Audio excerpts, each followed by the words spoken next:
नमस्कार दोस्तों।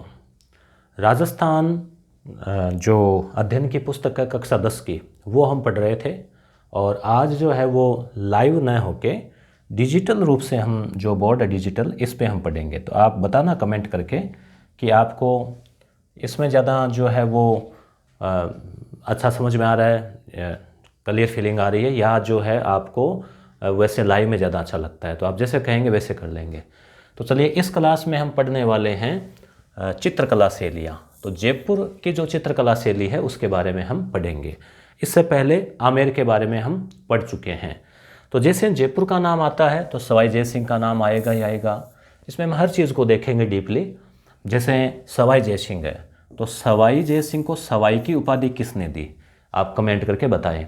जैसे मैंने मिर्ज़ा राजा जय सिंह के बारे में कहा था कि मिर्ज़ा राजा को मिर्ज़ा की उपाधि शाहजहाँ ने दी थी, वैसे ही सवाई जय सिंह को सवाई की उपाधि किसने दी थी, औरंगजेब ने। ठीक है, तो आप याद रखना। वैसे यानी औरंगजेब ने कहा था कि आप तो आपके जो पहले वाले जय सिंह थे ना पूर्वज, उनसे भी ज़्यादा जो है सवाए हो, तो इसलिए कहा सवाए मतलब बढ़कर। तो सवाई जय सिंह की इन्होंने जयपुर बसाया 1727 में और 5 वेधशालाओं का भी निर्माण करवाया। ट्रिक बताएं आपको, बहुत ही शानदार। आप ट्रिक याद रखना, डीजे बम। तो ये डी का मतलब हो गया दिल्ली, जे का मतलब जयपुर, बी यानी बनारस, उ यानी उज्जैन और एम यानी मथुरा। 5 वेधशालाओं का इन्होंने निर्माण करवाया था। अब इनके समय जो चित्रकला की हम बात करें तो एक तो 36 कारखानों की स्थापना की, जिसमें सूरत खाना ये प्रसिद्ध है। सूरत का मतलब होता है सकल सूरत, तो चित्रों में भी सूरत बनाई जाती है, तो आप सूरत से जोड़ के याद रख लेना। और अब इनके समय क्या है कि जो चित्रकला का जो सर्जन है वो धीरे धीरे जयपुर में होने लगा और जय सिंह की मृत्यु के बाद में आए ईश्वर सिंह। ठीक है, तो ईश्वर सिंह जो है उनके समय जो है पूरी तरह से जो आमेर से हटकर जयपुर चित्रकला, जयपुर शहर की और जो चित्रकार है सारे वो आ गए।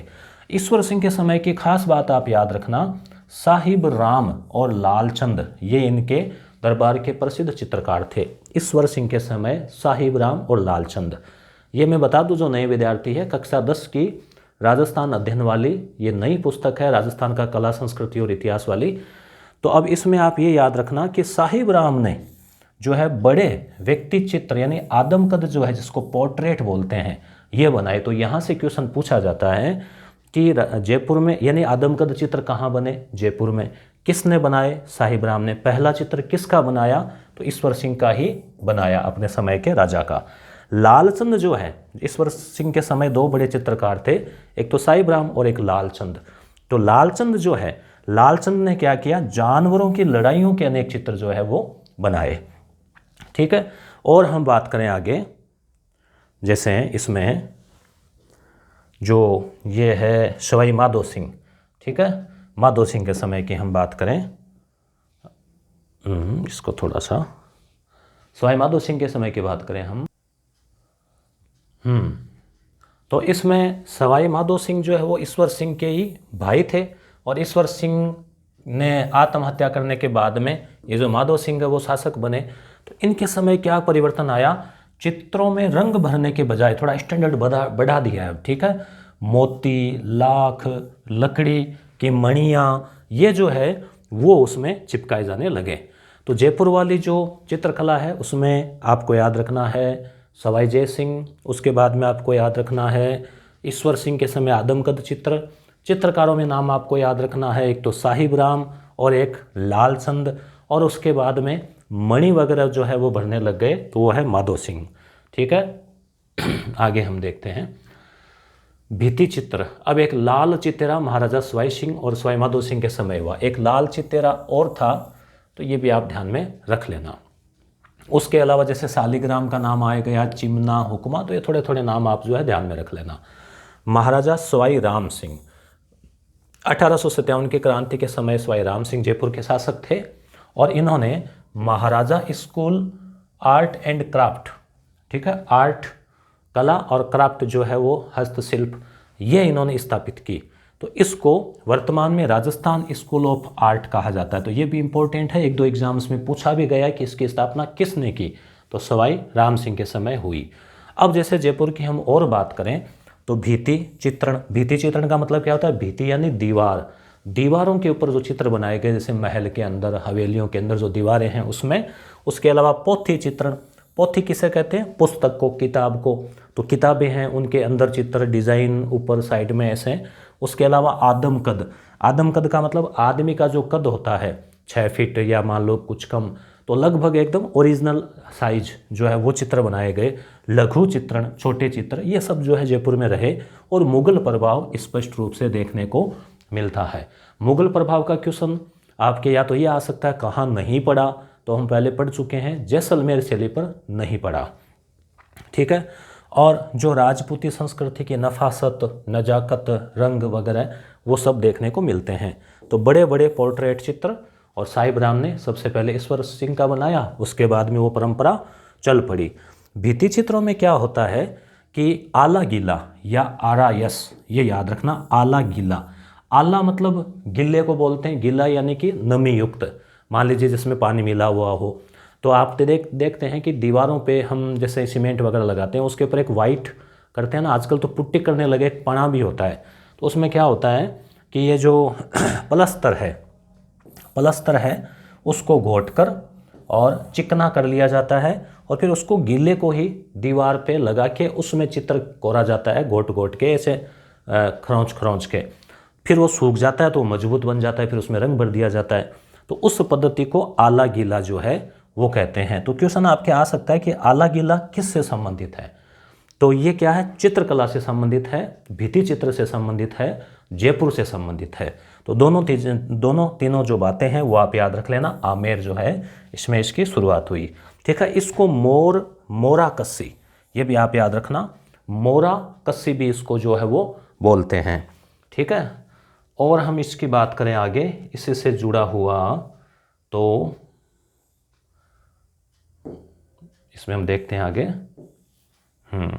देखो थोड़ी टेक्निक है नहीं, तो चीज़ें थोड़ी सी समझनी पड़ती है हमें भी, उसके बाद में जो है बात इसमें कर पाते हैं।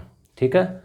तो मोराकसी हो गया। अब हम इसे में और बात करें तो आपके जैसे ये भी इसमें इसको, ठीक है। अब हम लेते हैं आगे ये उनियारा याद रख लेना, मालपुरा, ये भी जो है उपशैलियाँ हैं। अब हम अलवर चित्रकला शैली की बात करते हैं। इसमें वो मिटाने का जो है वो होता तो है, चलो इसको थोड़ा सा मिटा देते हैं। ठीक है। अब इसमें जो अलवर जो है, अलवर चित्रकला शैली का अगर नाम आए तो इसके निश्चित रूप से जयपुर वाली जो चित्रकला शैली है उसी से संबंधित है ये। और हम इसमें बात करें आगे, तो इसमें अगर राजाओं के नाम आपको याद रखने हो तो एक तो 1775 आप याद रखना इसमें। ठीक है। 1775 में जो है ये जयपुर से अलग होकर राव राजा प्रताप सिंह, ठीक है, याद रखना, प्रताप सिंह के समय जो है स्वतंत्र अस्तित्व में आई। और उसके बाद में शिव कुमार डालूराम, ये आपको नाम याद रखने हैं। 2 चित्रकार हुए, जयपुर से अलवर आए और राजगढ़ के किले में शीश महल में अंकित भित्ति चित्र उन्हीं के समय में बने। तो यहाँ 2-3 चीज़ें आपको याद रखनी है कि एक तो प्रताप सिंह, ठीक है, उसके अलावा जैसे शिव कुमार और डालूराम और शीश महल, तो ये जैसे प्रताप सिंह, डालूराम, शिव कुमार और शीश महल में इन दोनों ने चित्र बनाए प्रताप सिंह के समय। कहाँ पर? अलवर में। ठीक है। और इसी के अलावा हम देखें एक बख्तावर सिंह के समय बने जो चित्र है वो भी प्रसिद्ध रहे हैं, जैसे नाथों के, जोगियों के, फकीरों के, जंगल में धर्म चर्चा करते हुए। नाथों से एक अलग से आ जाए आपके कि नाथ संप्रदाय का प्रभाव किस चित्रकला में देखने को मिलता है, तो वहाँ आपको जोधपुर करना है मान सिंह के समय। ठीक है। अब इसी में हम आगे बात करें, जैसे विनय सिंह के समय, तो अलवर के ही शासक हुए विनय सिंह। ठीक है। तो और किस खाते हैं इसको ऊपर तो इसमें जो है यहाँ, हालांकि मैंने साइड में लिखा था, वो भी आप याद रख लेना, जैसे गुलदस्ता दिया विनय को, वो हम देख लेंगे अभी आगे ट्रिक। तो विनय सिंह जो है उनके समय जो चित्रकार आए,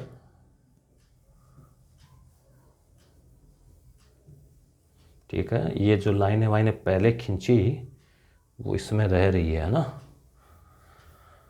तो विनय सिंह के समय जो है वो एक आप याद रखना 80 जो खंभों की छतरी है वो भी अलवर में ही है। तो बलदेव से चित्रकारी सीखते थे, यानी बलदेव जो है वो चित्रकार है विनय सिंह के समय का, जिसने गुलिस्तां जो है वो एक नाम से चित्रांकन किया और 1 लाख रुपए उस समय खर्च हुए थे उस टाइम में भी, यानी ये जो चित्रकारी करवाई ना उसमें। तो बलदेव और गुलाम अली का 2 का नाम जो विशेष रूप से आता है। तो विनय सिंह के समय बलदेव और गुलिस्तां, ये आपको याद रखना है। उसके अलावा शालिग्राम, जमुनादास, छोटेलाल, बख्शाराम, नंदराम, ये आपको अवश्य याद रखना है। इनका क्वेश्चन पूछा जाता है एग्जाम में, जैसे कि भाई ये चित्रकार जो है वो कहाँ से संबंधित है, ठीक है। तो शालिग्राम, बख्शाराम, है ना। तो ऐसे एक ट्रिक भी इसके मैंने बनाई है, वो भी आपको इसमें दिखाते हैं। इसको थोड़ा सा जो है आगे पहले ये देख लेते हैं। नफीरी वादन, नफीरी क्या होता है? बजाने का वाद्य यंत्र है। तो उससे संबंधित जो चित्र है वो भी अपने को अलवर में देखने को मिलते हैं। एक चीज़ और है यहाँ की खास, जैसे जो गणिकाएँ हैं उनके जो चित्र है गणिकाओं के, वो भी हमें अलवर में जो है वो मिलते हैं देखने को, ठीक है। एक देखो आम की शक्ल, आम की शक्ल में जो है वो चित्र बनाए जाते थे। अगले पेज में हम देखते हैं वेश्याओं के चित्र, गणिकाओं के चित्र केवल अलवर शैली में मिले हैं। तो अलवर शैली में दोस्तों आप याद रखना मुख्यतः है बख्शाराम, शालिग्राम, बख्शाराम जो है डालचंद वगैरह, ठीक है, और विनय सिंह वो सब। अब है उनियारा शैली। उनियारा शैली में मीर बख्श और भीम के नाम आते हैं। नरु का ठिकाना जो है वहाँ के इस वंश ने इस शैली का मार्ग प्रशस्त किया और मीर बख्श, भीम, तो राम, सीता, लक्ष्मण, हनुमान, इनके चित्र जो है मीर बख्श के द्वारा बनाए गए। तो ये आपको थोड़ा सा इसमें याद रख लेना है। अब हम बात करें शेखावाटी के भित्ति चित्रों की। तो शेखावाटी यानी शिक्कर चूरू, झुंझुनू, जिसमें मुख्यतः झुंझुनू की जो हवेलियाँ हैं उनमें। तो जयपुर शैली में हालांकि भित्ति चित्रांकन का शुरुआत हुई थी, आला गीला वगैरह भी हमने पढ़ा, उसी में से जो है उसका प्रभाव या सबसे ज़्यादा लोकप्रिय जो है वो हो गई अपने शेखावाटी में। जैसे देखो नवलगढ़, रामगढ़, फतेहपुर, लक्ष्मणगढ़, मुकुंदगढ़, मंडावा, सबसे प्रसिद्ध बिसाऊ। तो यहाँ पर क्या है, भित्ति चित्रण बहुत ज़्यादा है, इसलिए शेखावाटी को ओपन आर्ट गैलरी कहते हैं। देखो बूंदी है, वहाँ पर भी भित्ति चित्रण का प्रभाव है, जयपुर में भी है और शेखावाटी में। सबसे ज़्यादा जो है भित्ति चित्र देखने को मिलते हैं तो वो है अपने शेखावाटी में। ऊपर लेते हैं इसको, ठीक है। और यहाँ पर ख़ास बात में हम देखें, ठीक है, तो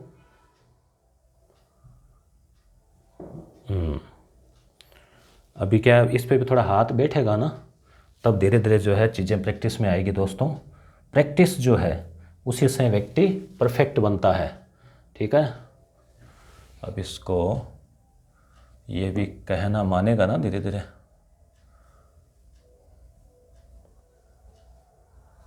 इधर आ जाओ, चलो कोई बात नहीं, इसमें जैसे जैसे होगा वैसे होगा ना। तो अब इसमें हम बात कर रहे थे आगे, कहाँ गया इसमें वो पेन वेन एक मिनट। तो अब इसमें हम और देखें तो जैसे मल्ल युद्ध, कुश्ती, ठीक है, पशु पक्षी, इस प्रकार के भी चित्र देखने को मिलते हैं। और जो याद रखने वाली चीज़ है जहाँ से क्वेश्चन आ सकता है तो कत्थई है, नीला रंग है, गुलाबी रंग है, ये देखने को मिलता है। बाकी जगह के चित्रों में हमने देखा था कि जैसे लाल और पीला है तो बूंदी क्षेत्र है, बाकी जगह लाल, पीला, हरा ये देखने को मिल रहा था। यहाँ पर अपने को नीला, कत्थई, कत्थई का मतलब कत्था होता है ना, कत्था पान के अंदर या गुटके वगैरह में आता है कत्था। तो वो जो कत्था कलर होता है, यानी एक तरह से मान लो मेरून कलर हम बोल सकते हैं इसको, कोको कोला कलर भी बोला जाता है वैसे, ठीक है। तो कत्थई है, नीला है और गुलाबी रंग है, इसकी प्रधानता है। फ्रांस का जो है ये एक कोई कलाकारी है, नदीन ला प्रेंस ने फतेहपुर की हवेलियों के भित्ति चित्रों के संरक्षण के संबंध में जो है वो सराहनीय कार्य किया। अब हम पढ़ेंगे लोक कला। तो लोक कला जो है वो कल हम लाइव में पढ़ने का प्रयास करेंगे 8 बजे। धन्यवाद।